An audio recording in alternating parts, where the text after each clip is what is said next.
आणि यानंतरची बातमी शिर्डीतून आहे। साईबाबांच्या शिर्डीमध्ये भाविकांच्या आरोग्याशी अक्षरशः खेळ सुरू आहे। मंदिर परिसरात असणाऱ्या शेकडो प्रसादाच्या दुकानांवर भेसळयुक्त आणि निकृष्ट दर्जाच्या पेढ्यांची विक्री सुरू असल्याचं समोर आलंय।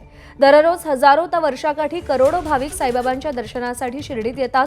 अनेक भाविक साई मंदिर परिसरात असणाऱ्या खासगी दुकानदारांकडून प्रसाद विकत घेतात।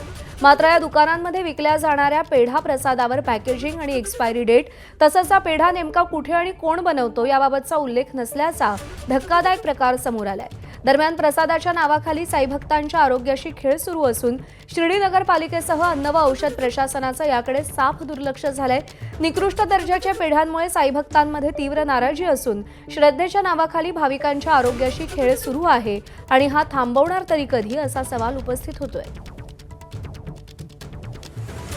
भक्त एक केंद्रस्थानी म्हणून माझी एक सर्व दुकानदाराला विनंती राहील, कारण त्या जे मॅन्युफॅक्चरिंग जो कारखानदाराकडून आपण पेढे घेतो त्यांना विनंती केली पाहिजे की इथं जो रेट आहे, जे उत्पादित रेट आणि एक्सपायर्ड झालेलं डेट आहे ते दोन्ही डेट टाकले पाहिजे, जेणेकरून साई भक्ताच्या आपल्याद्वारे फसवणूक झाली नाही पाहिजे। कारण एखाद्या साई भक्ताच्या जीवितास काही झालं तर ते सर्व पाप आणि साईबाबा आपल्याला माफ करणार नाही याची जाण ठेवून दुकानदारांनी याबाबत त्या कारखानदाराला विनंती केली। पेढा घेतलेला होता, पण पेढा एकदम कडक आणि क्वालिटी खराब होती, खायला टेस्ट बरोबर नव्हती।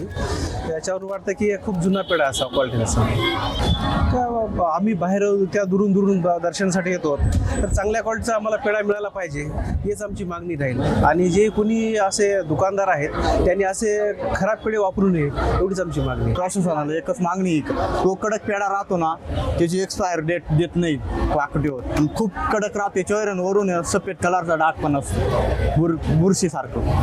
हीच मागणी, एवढं लांबून बाहेर साई भक्त येतात तर ही कारवाई केली पाहिजे।